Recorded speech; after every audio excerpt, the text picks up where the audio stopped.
Hi everyone, this is your coach Kriti. I'm an ICSC certified personal trainer, fitness coach, Zumba license instructor and nutrition coach.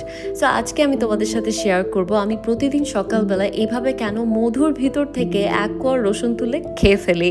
আর এটার recipe তো share করবই, সাথে এটা সিক্রেটটাও আজকে বলে দিব। একসাথে রসুন ও মধু একটি প্রাকৃতিক প্রতিকার হিসেবে সর্বোত্তম কাজ করে।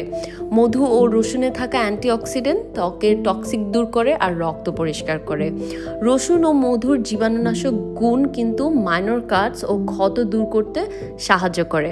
সকালবেলা খালি পেটে মধু ও রসুন খেলে রসুনে থাকা সেলেনিয়াম ও ম্যাঙ্গানিজ মেটাবলিজম বাড়ায়, যা কিন্তু ওজন কমাতেও সাহায্য করে। রসুনে থাকা B6 ও C রোগ প্রতিরোধ করে আর আমাদের ব্রেইনের কার্যকারিতা বাড়াতেও সাহায্য করে। মধু যেহেতু একটা ন্যাচারাল সুগার, তাই আমার এনার্জি বৃদ্ধি করতেও কিন্তু মধু সাহায্য করে। তাই তোমরাও কিন্তু এই রেসিপিটা ট্রাই করতে পারো আর প্রতিদিন সকালবেলা একটা করে রসুনের কোয়া খেতে পারো। আর এটা কিন্তু হার্টের জন্য অনেক ভালো। তোমরা যে কোনো বয়সের মানুষকে এটা খাওয়াতে পারো। আই হোপ টেস্টটা একটু উইয়ার্ড লাগবে শুরুতে, বাট পরে ভালো লাগবে। And lots of love from coach কৃতি। বাই।